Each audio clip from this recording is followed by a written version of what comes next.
नया पहलू भी है। सो मुझे उचित लगा कि उनके द्वारा बहुत सारे लोग जो है आशीष को प्राप्त करेंगे। सो प्रेम भाई को मौका है अपने जीवन के बारे में बताने का, और मैं चाहता हूँ आप उधर उस बच्चे की तरफ आए ताकि कैमरे में आपका उस तरफ।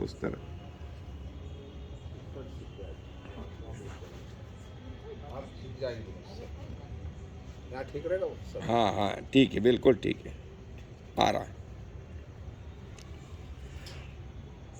सर्वप्रथम मैं प्रभु परमेश्वर पिता प्रभु यीशु नासरी का आज की शाम धन्यवाद दूंगा कि आज की ये शाम फिर से प्रभु ने मेरी बीती हुई जिंदगी के विषय में लोगों को, जो इस छोटे से झुंड में हैं और तमाम वे लोग जो भिन्न भिन्न मुकामों में रहते हैं, उन तक मेरी ये बात पहुँचे ताकि वो एक संसारिक जीवन में जो जी रहे हैं जैसा कभी मेरी ज़िंदगी थी, और वो ज़िंदगी बड़ी घिनौनी थी,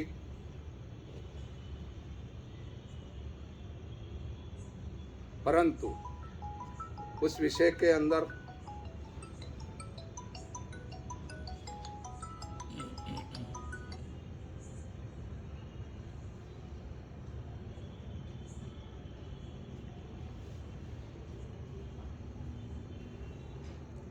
मैं अपने विषय में इस बात को बताना चाहता हूँ प्रियों कि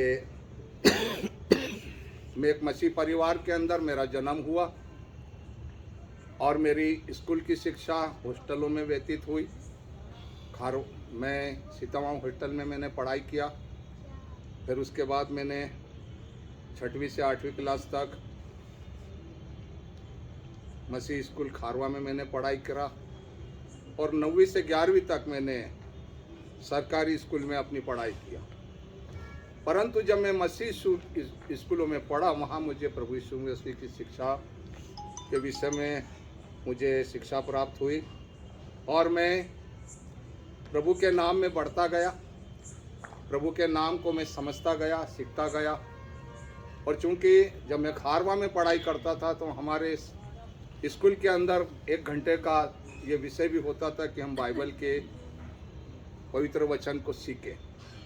बाखूब हमारी एक टीचर थी, रबेका टीचर, वो बच्चों में बड़ा इंटरेस्ट के साथ प्रभु यीशु मसीह के वचन से अवगत कराती रहती थी। इस तरह से जब मैं एक जवान व्यक्ति हो गया और मैं रतलाम शहर में आया, क्योंकि मैं बचपन से गाने का शौक़ रखता था और यहाँ मुझे पास्टर किशोर मसीह की सोबत का समय मिला। मैं क्वायर में जाता था, गाना उनके साथ गाता था और सब तरफ के इस मध्य प्रदेश में जहाँ जहाँ कैंप होते थे मैं उनके साथ में गया।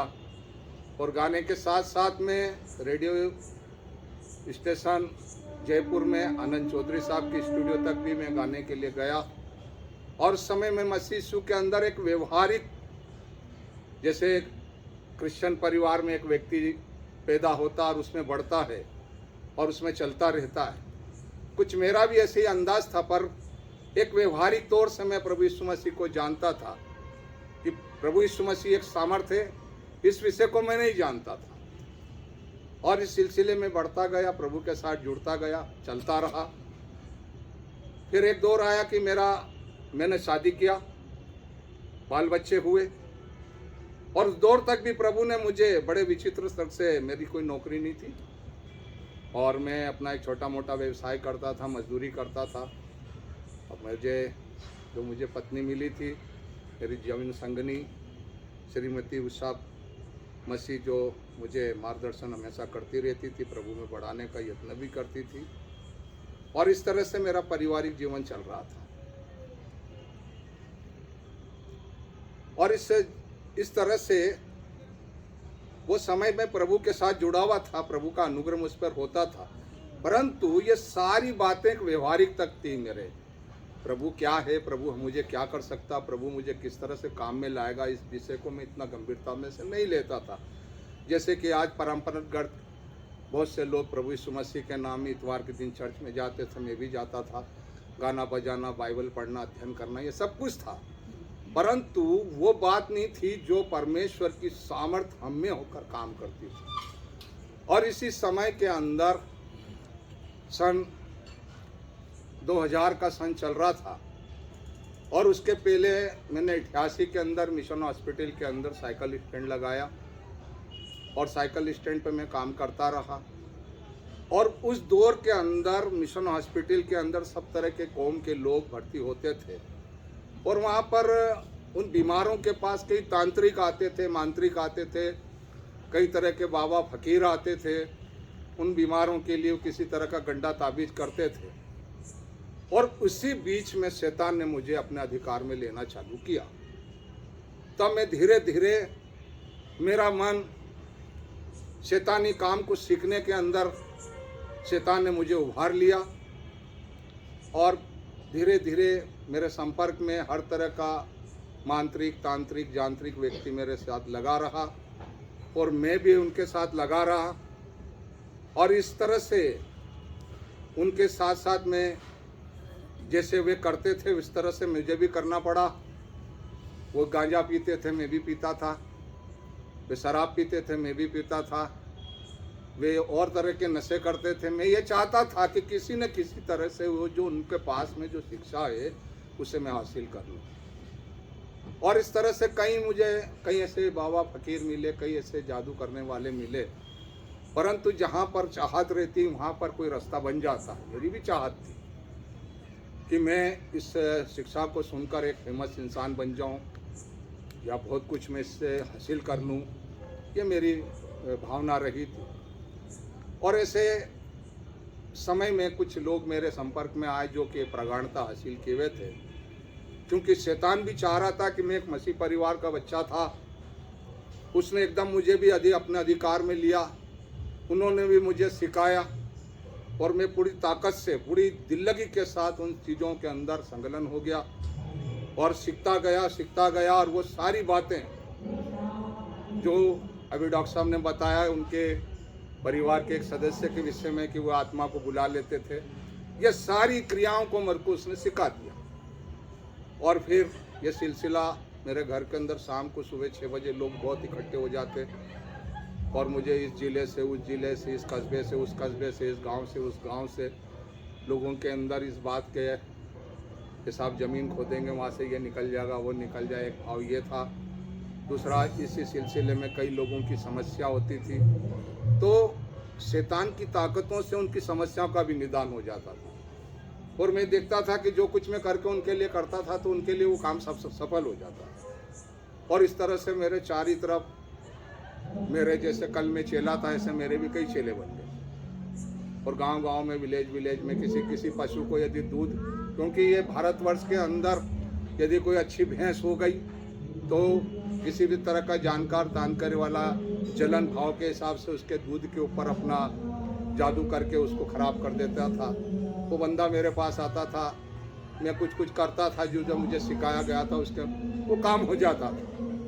मैं भी अपने आप में बड़ा घमंड करने लग गया था कि अब मैं एक बड़ा उस्ताद बन गया हूँ और सारी चीज़ें हो गई। जैसे अभी परम आदरणीय हमारे डॉक्टर साहब ने बताया कि उनकी फैमिली में एक व्यक्ति ऐसा रहा जो कि सारे दुष्ट आत्माओं के द्वारा देवी देवताओं को जो भारतवर्ष में पाए जाते, जिनसे वे श्रद्धा रखते हैं, उनको बुलाया जा सकता था एक माध्यम के माध्यम से। और ये कार्य को मैं भी बड़ी सफलता के साथ करता था।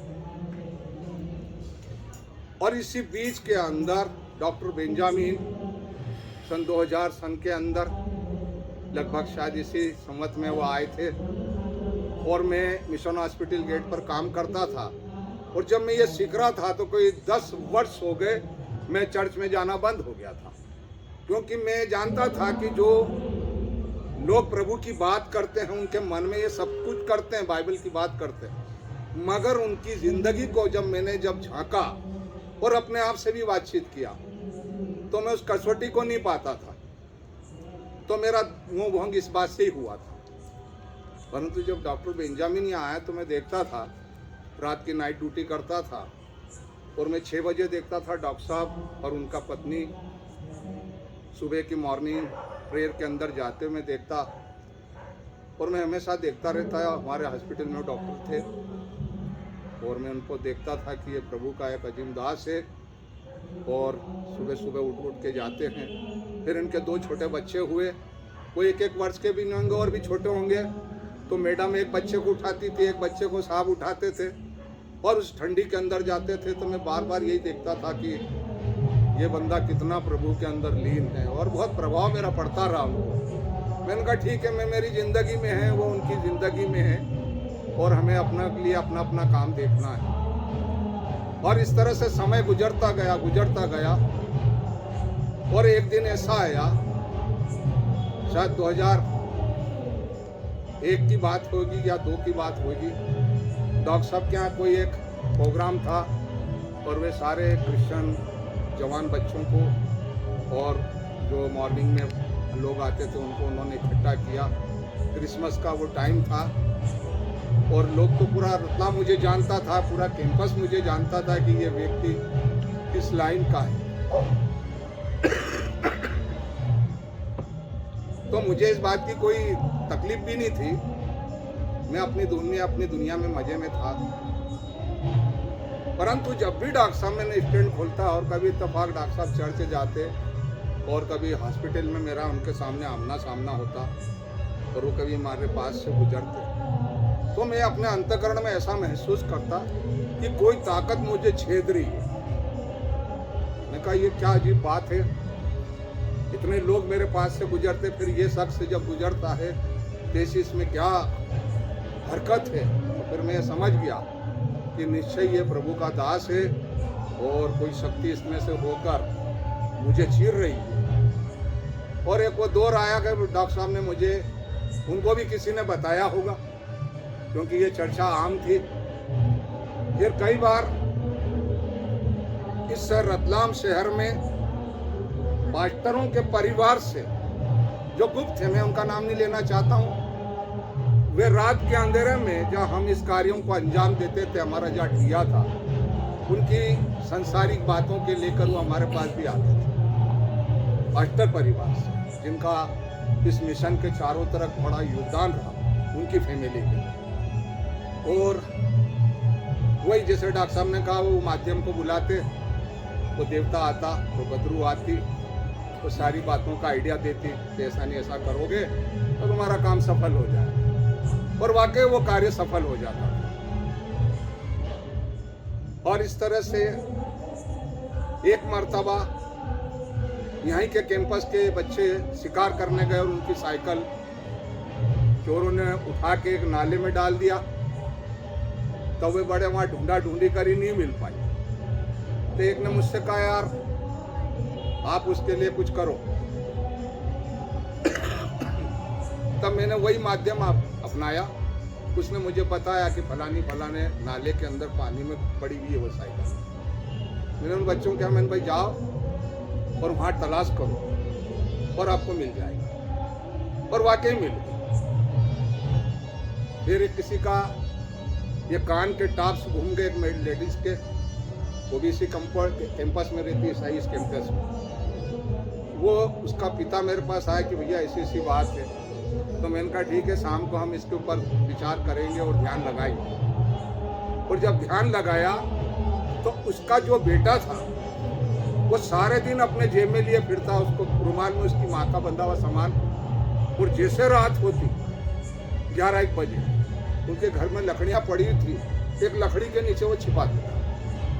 तो उसने बता दिया कि ऐसा सा मामला। तो मैंने कहा आप 4 बजे उठ के उन लकड़ियों में ढूंढना। बोले भैया हमने ढूंढ लिया। मैंने कहा आज फिर ढूंढना। फिर बरामद हो गए उसको वो सामान। तो इस तरह से शैतान अपना काम कर रहा था और ऐसे कर्मी से मैं भी सम्मोहन हो गया और ये सब कुछ चलता रहा।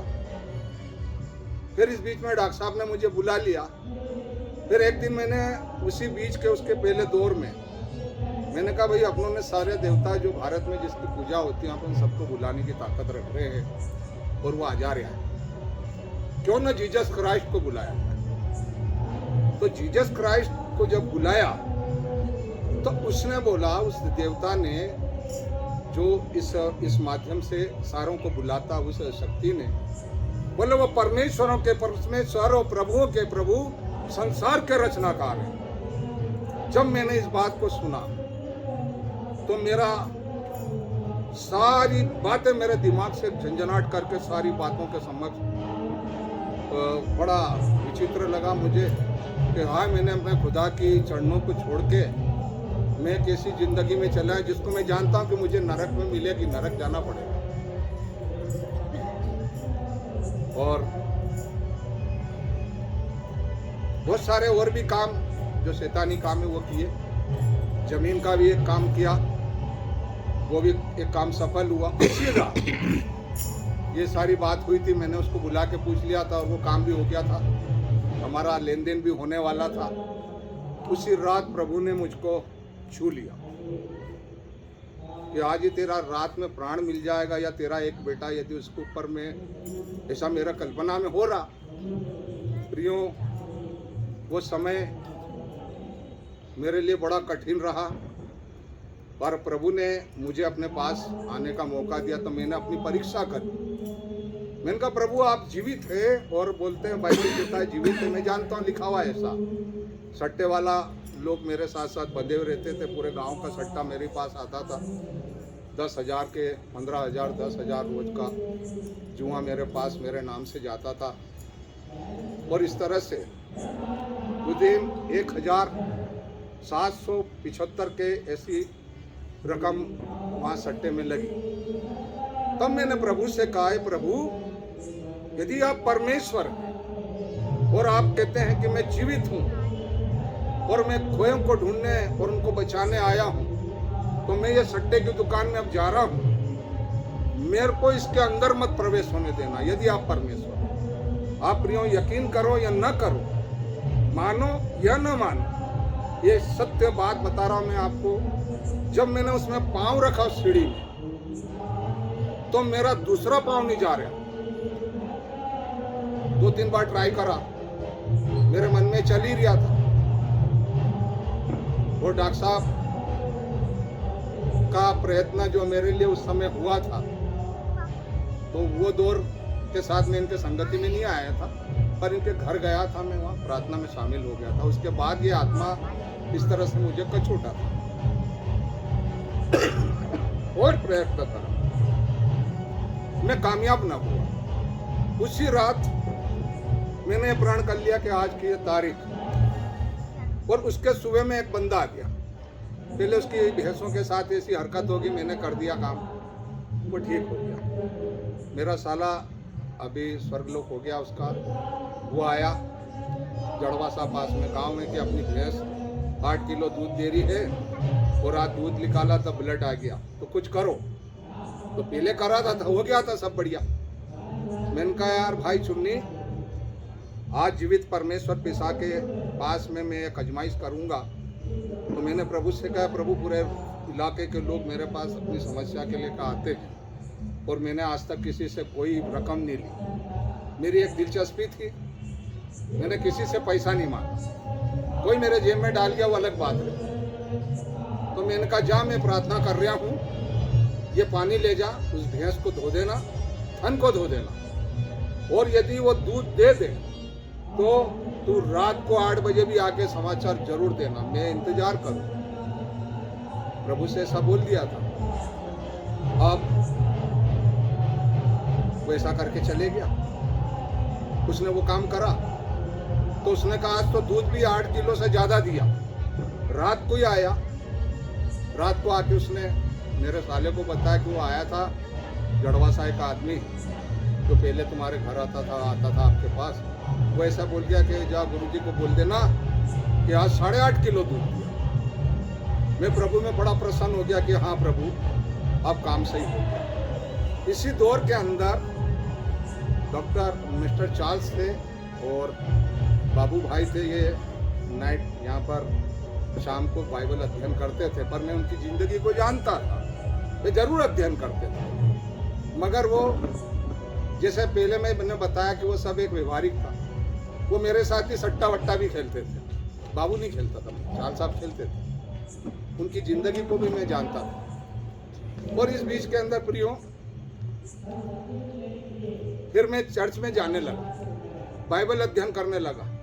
जब मैं बाइबल लेके जाता तो मुझे सारे लोग ऐसे घूरते थे और वो उनके चेहरों को मैं देखता था कि वो मेरा तिरस्कार कर रहे हैं। तो मैं अंदर से प्रसन्न होता था कि कोई बात नहीं यार, मैंने जीवन में ऐसा करा है तो वो हंसेंगे जरूर, तो कोई बात नहीं। और इसी बीच के अंदर डॉक्टर साहब मॉर्निंग ग्रुप के माध्यम से उधर करते थे काम, तो उनने मुझे अपने शरीक बुला लिया और उनके जीवन को देखकर मेरे जीवन में बड़ा प्रभाव आया। फिर मैं इनके घर में एक बार पोताई करने गया, क्रिसमस का समय चल रहा था, और वो अलमारी को जब मैंने खसकाया तो उसमें बहुत सारा रजिस्टर वगैरह गिरा। तो मैंने कहा ये इनकी मेडिकल में कुछ लिखा पढ़ी करने का कुछ होगा। तो डॉक्टर साहब आए तो मैंने पूछा, साहब वो खसकाने में अलमारी से ये गिर गया आपका? तो उन्होंने मुझे बताया कि प्रेम भाई ये 340 अलमारी के अंदर मैं बाइबल अध्ययन करता हूँ, उसके विषय में मैं लिख के इसका चिंतन करता था, तो मैं लिखता जाता था। तो ये बात का जुनून जो उनका था वो मेरी प्रेरणा बन गई। तो मैं रात भर जब नाइट ड्यूटी करता, पूरी रात में बाइबल अध्ययन में बिता देता था और प्रभु से एक ही बात में करता था कि प्रभु अब बचा हुआ जीवन मैं आपकी सेवकाई करूँगा, आपके लिए जीऊँगा, आपके लिए मरूँगा, और मैं चाहता हूँ कि ये बचा हुआ जीवन आपकी महिमा में काम आए। और मेरे जीवन को तराशने में मैं परम आदरणीय पास्टर बेंजामिन साहब का बहुत तहे दिल से शुक्रगुजार हूँ कि उनके प्रेरणा के द्वारा और उन्होंने मुझे अपने साथ जोड़ा और मुझे बहुत प्रभु में बढ़ाने का यत्न करा। कॉर्टेज मीटिंग में मुझे बोलने का सौभाग्य दिया और इस तरह मैं प्रभु में बढ़ता गया। और फिर 2008 तक मैं उनके साथ रहा, मतलब शायद 1 या 2 के बाद 6-7 साल उनके साथ बना रहा। और फिर मैं 8 में जावरा चर्च में चला गया और जावरा चर्च के अंदर मैं प्रभु का संदेश सुनाने लग गया और वहाँ पर प्रभु की महिमा करने लग गया। वहाँ भी गांव विलेज आसपास सब जगह पे भाई दाऊद के साथ में मिलकर मैं काम करने लग गया। और इस बीच में मेरी पत्नी मुझे जाने के लिए बरोबर सपोर्ट करती थी, मेरी सब तैयारी वही करती थी। और वहाँ मैं 2014 तक रहा और 2014-15 के अंदर फिर से मैंने एक ट्रेनिंग करी। 2011 में मैंने मुनातिब चर्च ऑफ इंडिया से पास्टरी ट्रेनिंग कर ली और उसके माध्यम से मैं सेवा करता रहा। फिर 2015 के अंदर मैंने फिर से पत्राचार के द्वारा बेंगलोर कॉलेज के माध्यम से फिर से पास्टरी इंटरनेशनल पास्टर की डिग्री हासिल करी और उसी माध्यम से आज वर्तमान तक मैं चर्च ऑफ इंडिया से प्रथम गिरजा रतलाम के नाम से एक छोटी कलीसियाई चर्च के अंदर कुछ बात का मतभेद बना, हमने उसका विरोध करा, फिर हमारा एक छोटा झुंड उसमें से अलग हट गया और आज वर्तमान हम मिशन हॉस्पिटल के अंदर प्रभु का ध्यान करते हैं। और हमें छोटा सा झुंड था हमारा, परंतु इन 4 वर्षों के अंदर जहाँ हम 50 लोग थे, सॉरी 75 लोग हुए थे, फिर धीरे धीरे हमारे पास से जो थे वो चर्च में वापिस चले गए, तब हम 15 परिवार के लोग रह गए। और प्रभु का कुछ करिश्मा ऐसा हुआ कि धीरे धीरे ग्रामीण क्षेत्र के लोगों के अंदर हम उनके लिए प्रार्थना करने लग गए। प्रभु ने ऐसे सामर्थ्य से भरा हमारे सेवकों को भी, तो दुष्ट आत्मा से ग्रस्त हुए लोग, समस्या से ग्रस्त हुए लोग प्रभु के नाम में छुटकारा पाने लगे। आज हमारे गिरजे में करीब 250 लोग, 200 से 250 लोग हर संडे चर्च करने को आते हैं। सो मैं प्रभु के नाम का धन्यवाद करता हूँ कि आज यदि मैं ये भी ख्याल करता अपने जीवन के विषय में, यदि डॉक्टर बेंजामिन नहीं आता तो मैं इस रतलाम शहर का एक तांत्रिक मांत्रिक के नाम से जाना जाता और वो पाप की दलदल में चला जाता। परंतु प्रभु अपने लोगों को कहीं न कहीं से, प्रभु अपने वचन के अंदर लूका रचित सुसमाचार के 19 अध्याय के 10वें वचन में कहता है कि मैं खोयों को ढूंढने और उनका उद्धार करने आया। और प्रियों, प्रभु ने मुझे ढूंढा और इस तरह से मैं प्रभु के अंदर फिर बढ़ने लगा।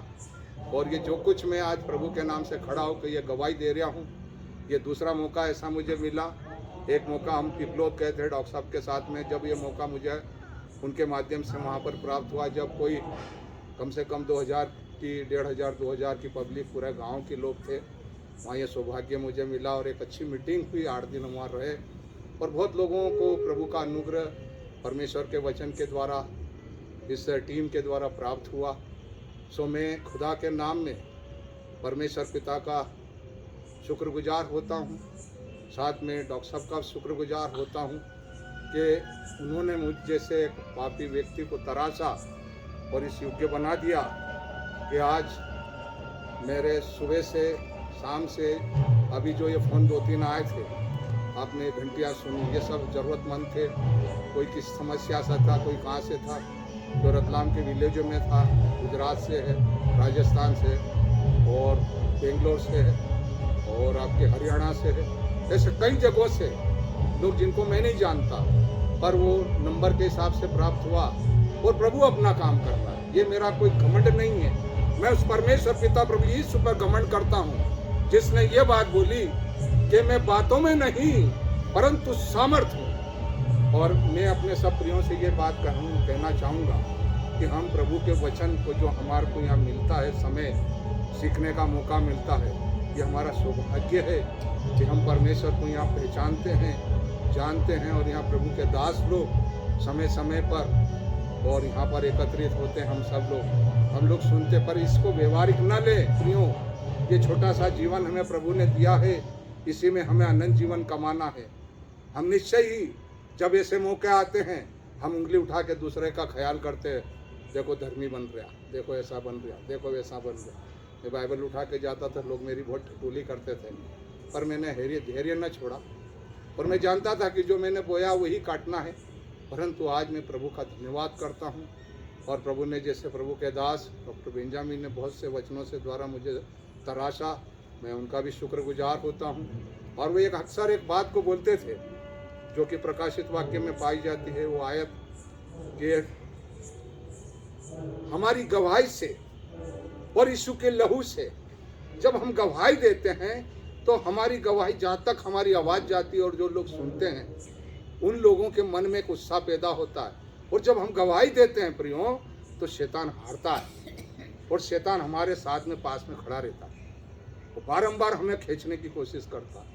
परंतु हमारे वचन, प्रभु के वचन में जब हम रहते हैं तो हमारी गवाही से और प्रभु का लहू से हम उसको हरा देते हैं। सो जहाँ तक मेरी आवाज़ पहुँची हो, और निश्चय ही बहुत बार जब हम गवाही देते हैं तो 2 प्रभाव आते हैं।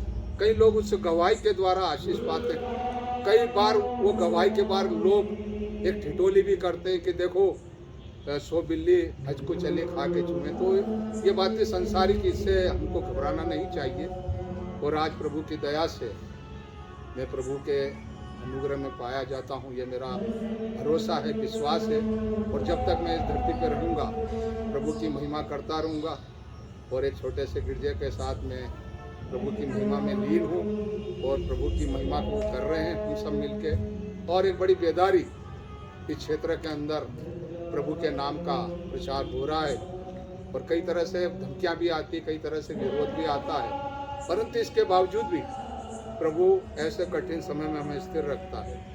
तो इस गवाही के द्वारा मैं सारे वे लोग जिस तक इनके कानों तक पहुंची है, मैं उनसे ये अपेक्षा करूंगा, उनसे विनती करूंगा कि वे अपने संसारिक जीवन को जो वे धरती पे गुजारते हैं, क्योंकि एक हमारा जीवन एक समय के लिए निश्चित प्रभु ने किया है और यही पृथ्वी पे हमारी क्रमशाला है, इसी पे वो अनंत जीवन हमें कमाना है। तो हम अपने समय को व्यर्थ न जान दे प्रियो, परंतु हम प्रभु से लिपटे रहें और समय समय पर जो प्रभु ने हमारे साथ अच्छाइयाँ करी है उसको हम बताएं, लोगों के सामने खड़े होकर गवाही का कारण बने, ताकि लोगों का विश्वास बढ़े। सो अपने इन वचनों के द्वारा मैं प्रभु के सम्मुख जो हमारे मध्य में है, इस गवाही के द्वारा मैं अपनी बात को रखा है। प्रभु इस बात के द्वारा सबको इस गवाही के द्वारा आशीष दे। और यदि वे परमेश्वर से दूर है तो आज वो समय है कि वो परमेश्वर के नज़दीक आ जाए। हमारा प्रभु सबको माफ़ करने वाला परमेश्वर है। एक छोटी सी दुआ मांगना चाहता हूँ। अनुग्रहकारी स्वर्गीय परमेश्वर पिता, तू राजाओं का राजा, प्रभुओं का प्रभु है। और प्रभु तू अनंत जीवन देने वाला वो परमेश्वर है जो कभी न सोता है तो न कभी ऊँगता है, परंतु जो तेरे शरण में आता उस पर अपनी दया की दृष्टि बनाए रखता है। और प्रभु तूने जो जिसको भी अपना वचन तेरे प्रभु के दासों के द्वारा सुनाया है उसको तूने अपना बेटा बेटी बना लिया है। और प्रभु जब तूने अपना घर का वारिस हमें बना लिया तो तू चाहता है कि वह सारी आत्माएं जो इस दुनिया में पाई जाती है उनको सुसमाचार सुनाया जाए। सो प्रभु वे अपनी गवाहियों के द्वारा, अपने अनुभवों के द्वारा लोगों के मध्य में प्रभु यीशु मसीह की बात को रखे, ताकि इन बातों को सुनकर लोगों के जीवन में एक आज विश्वास जागृत हो और वे प्रभु यीशु मसीह को पहचान सके और उस अनंत जीवन के हकदार बन जाए, क्योंकि प्रभु तो हमारा ऐसा परमेश्वर है जो हमें अनंत जीवन देना चाहता है। सो बाकी समय के अंदर प्रभु हम सबका तू मददगार होना, और इस छोटी सी जो बात मैंने अपने जीवन की रखी है उससे प्रभु होने दे कि उनके जीवनों में जो वे पुरानी जो ऐसी गंदी जिंदगी बसर करते हैं उनको लिए प्रभु वो ये बात उनके लिए रुकावट बने और वे प्रभु के पास लौट आए, ताकि वे अनंत जीवन के खोजी बनकर प्रभु को प्राप्त करें। प्रार्थना निवेदन को प्रभु आपने सुना है, मैं आपका धन्यवाद करता हूँ और प्रार्थना निवेदन यीशु के नाम से बोलता हूँ, आमीन। Shema Yisrael Yahweh Eloheinu Yahweh Echad. Hear, O Israel, the Lord is our God, the Lord alone.